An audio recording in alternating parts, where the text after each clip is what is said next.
Beprasmiška ginčytis, kas svarbiau - fizinė ar dvasinė sveikata.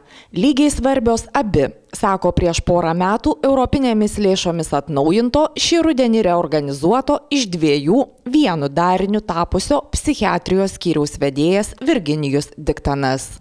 Skyriuje dirba 11 gydytojų, 36 slaugytojai, 10 pagalbinių darbuotojų, 4 psichologai ir 2 socialiniai darbuotojai.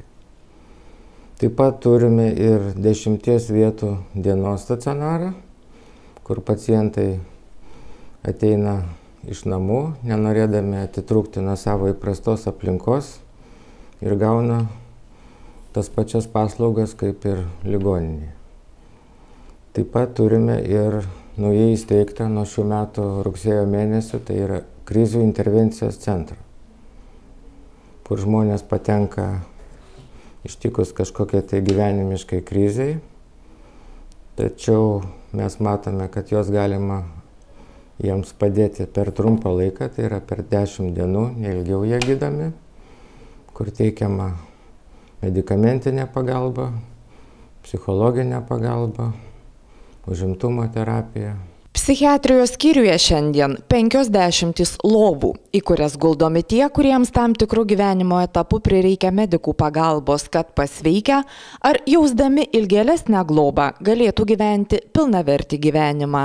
Pirmiausiai, tai mes teigiam skubę psichiatrinę pagalbą. Tai yra tokiems ligonėms, kurie turi problemų su alkoholiu, narkotinėm medžiagam, tai yra ištikus psichozėms.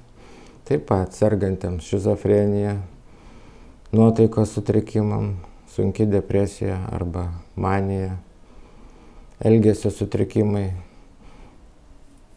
kurie žmonės turi asmenybės problemų, taip pat su protiniu atsilikimu, su elgesio sutrikimais. Tai pagrindė tokie ligoniai. Jie yra arba nukreipiami psichiatro planinė tvarka, arba jie atvyksta skubos tvarka, konsultuojami psichiatro priėmimo skyriuje ir tada guldami į mūsų skyrių. Jei anksčiau regiono gyventojams psichiatrinė pagalba buvo teikiama specializuotoje Rokiškio ligoninėje, tai dabar jau kuris laikas Respublikinės Panevėžio ligoninės psichiatrijos skyrius pilnai pajėgus užgesinti visas ūmes būkles, į kurias patenkama ir dėl įgimtų bėdų ir priklausomybių ar senatvinės demencijos. Aišku, mes tos ligonius šiek tiek diferencijuojam, sunkus ligoniai yra gydomi, sakykime, pirmame aukšte, kur yra atitinkamos sąlygos jiems gydyti, priežiūra, slauga, apsauga. Taip pat turim ir kitus aukštus, kur ligoniai yra lengvesni ir geresnės sąlygos. Taip pat psichiniai būkliai pagerėjus, iš pirmo aukšto jie gali būti perkeliami į kitus aukštus ir taip palaipsniui toliau netgi tęsti gydymą dienos stacionare ir tada baigti ambulatorinį grandį.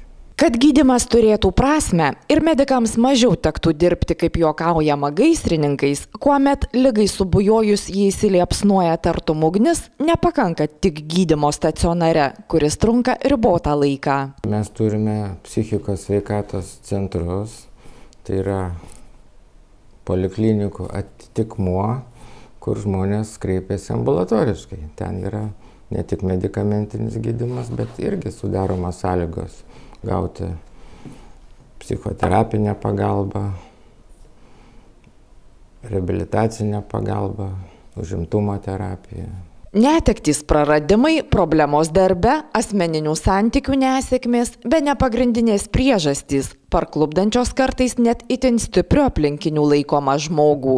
Beje, psichiatrai teigia esantis gerokai reikalingesni nei prieš keletą dešimtmečių ir net metų. Daugėja mūsų konsultacijų, daugėja pacientų, bet vis dėlto pagrindinės problemas, tai kaip jūs minėjote, tai yra bedarbystė, alkoholio vartojimas, kas ir skatina kitus psichikos sutrikimų atsiradimus. Dvasios ligos, gydytojo psichiatro teigimu, neaplenkia nė vieno amžiaus tarpsnio žmonių.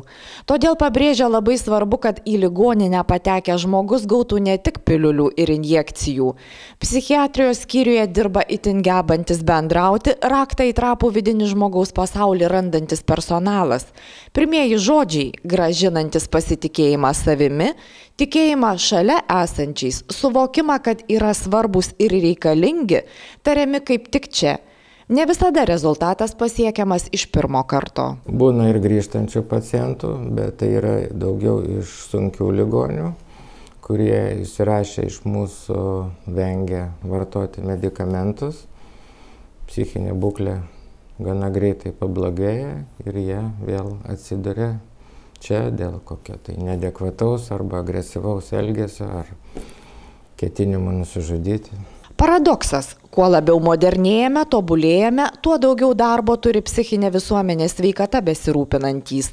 Nieko džiugaus gydytojas sako negalys pranešti ir panevėžiečiams, nes specialistų nustatyta diagnozė Panevėžiui, lyginant net su kitais Lietuvos miestais, neoptimistinė. Pagal statistiką tai vienas iš pirmaujančių iš tikrųjų Respublika yra pagal savižudybių skaičių. Reikėtų keisti visuomenės požiūrį pirmiausia į tokius ligonius. Šeimos pagalba be galo reikalinga. Taip pat ambulatorinė priežiūra. Reikėtų stengtis, kad būtų vartojami vaistai, kam reikalinga sunkiem ligoniam. Tada jie galbūt mažiau sugrįžtų pas mus. Reikėtų dažniau ambulatoriškai, kaip ir minėjau, galbūt kažkokiu tai mobilių komandų daugiau eiti pas žmonės, tikrinti, jeigu jis nepasirodo, kaip jisai jaučiasi, ko jam reikia, suteikti pagalbą, jeigu jisai nesugeba susitvarkyti. Tai mano nuomonė, šitas būtų gana svarbu.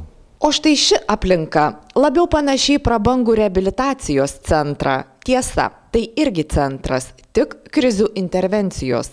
Ir naujai, pasak psichiatrijos skyriaus vedėjo Virginijaus Diktano, atvėręs duris ir gyvenimo džiaugsmą pasirengęs grąžinti kitaip. Bet kad būtų aiškiau, pradėkime nuo pradžių. Kasgi ta krizė?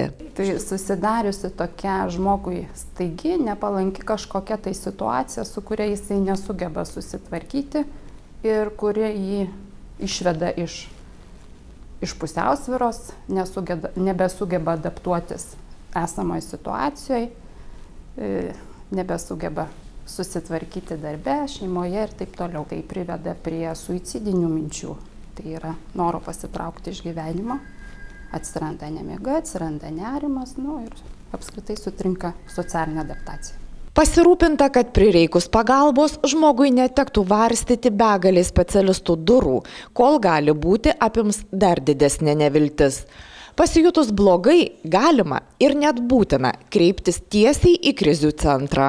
Aišku, gali turėti siuntimą iš psichiatro ir iš šeimos gydytojo ir gali kreiptis tiesiai į skyrių, gali kreiptis į priėmimo skyrių, bus pakonsultuotas budinčio psichiatro arba tiesiog ateiti čia, kalbėti ir įvertinsim situaciją, ar čia reikalingas stacionarinis gydymas, ar pavyzdžiui užtenka tik ambulatorinės konsultacijos. 10 dienų praleistų krizių centre medikams leidžia daryti išvadą. Pacientui būtinas tolesnis gydymas stacionare, ar galima atsisveikinti, linkint ramaus ir kiek įmanoma mažiau debesuoto gyvenimo. O jei ne, suvokimo, kad kai nieko negali, vis dėlto dar yra vienas kelias – turi pakeisti požiūrį.